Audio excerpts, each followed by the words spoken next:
Perkenalkan, nama saya Rafaela Shombing. Kali ini saya akan menganalisis gaya kepemimpinan Bapak A dan penyebab karyawan merasa tidak termotivasi. Gaya kepemimpinan Bapak A berdasarkan informasi yang disediakan. Gaya kepemimpinan Bapak A cenderung otoriter.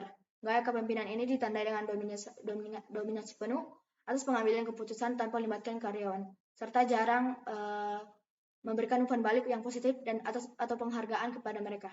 Gaya kepemimpinan otoriter cenderung menciptakan jarak antara atasan dan bawahan, sehingga karyawan merasa kurang dihargai dan memiliki kebebasan terbatas untuk berkontribusi dengan ide baru.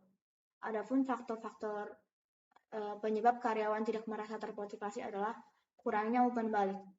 Kurangnya umpan balik yang positif dari Bapak A menyebabkan mereka tidak merasa diakui atas kontribusi dan usaha mereka. Tidak adanya penghargaan dan pengakuan atas apresiasi karyawan dapat menjadi pendorong motivasi untuk melakukan yang terbaik. Keterbatasan partisipasi juga menyebabkan karyawan kurang berkontribusi dengan ide baru yang dapat mengurangi rasa memiliki dan keterlibatan mereka terhadap perusahaan. Gaya kepemimpinan otoriter ini mendominasi keputusan Bapak A sehingga menimbulkan perasaan kurang dihargai dan dipercaya oleh karyawan. Untuk soal nomor 2 tentang program pelatihan pemimpinan baru yang mencangkup prinsip pemimpinan modern dan membantu Bapak A untuk mengubah gaya kepemimpinannya. Gaya kepemimpinan yang cocok untuk Bapak adalah gaya kepemimpinan yang demokratis, di mana gaya kepemimpinan demokratis merupakan pendekatan kepemimpinan di mana pemimpin melibatkan karyawan dalam proses pengambilan keputusan, memberikan kesempatan untuk berpartisipasi, dan menghargai ide-ide dan pendapat mereka. Gaya kepemimpinan ini berfokus pada kerjasama, komunikasi terbuka, dan keterlibatan aktif dari seluruh anggota tim atau organisasi. Jika Bapak A ingin mengubah gaya kepemimpinan menjadi demokratis untuk meningkatkan semangat dan loyalitas karyawan, berikut ada beberapa poin penting yang harus dapat diperhatikan partisipasi Bapak A.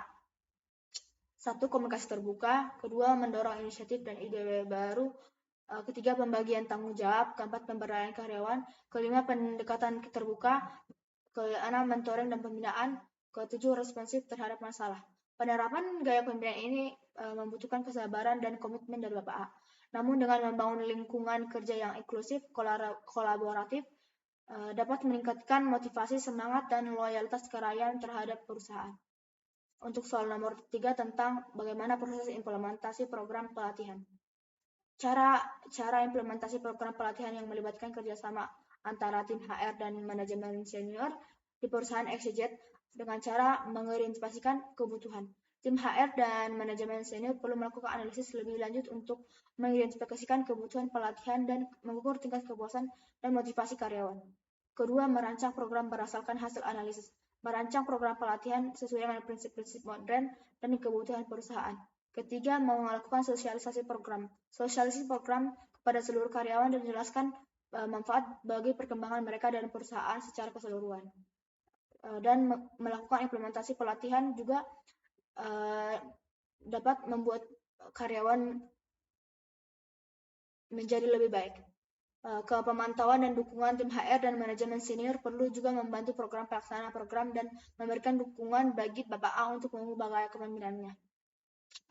Untuk soal yang keempat tentang bagaimana evaluasi efektivitas program pelatihan Bapak A. Setelah implementasi, melakukan evaluasi efektivitas program pelatihan perlu dilakukan untuk menilai dampak terhadap karyawan dan juga perusahaan. Beberapa metode evaluasi yang dapat digunakan adalah survei karyawan. Lakukan survei ulang untuk mengukur perubahan dalam persepsi atas kepuasan karyawan terhadap Bapak A. Melakukan indikator kerja, meninjau indikator kerja karyawan, seperti absen karyawan. Ketiga, wawancara dan diskusi. Diskusi dengan karyawan untuk mendapatkan umpan balik langsung mengenai program pelatihan dan perubahan yang terjadi. Keempat, melakukan evaluasi diri. Melakukan refleksi diri, Bapak A juga dapat mengevaluasi perubahan yang telah dilakukan dengan cari untuk terus meningkatkan keterlibatan dengan karyawan. Dengan menggandeng tim HR dan manajemen senior, serta melakukan evaluasi yang efektif, perusahaan XYZ dapat mencapai perubahan yang positif dalam gaya kepemimpinan Bapak A dan meningkatkan semangat dan loyalitas karyawan. Sekian dan terima kasih.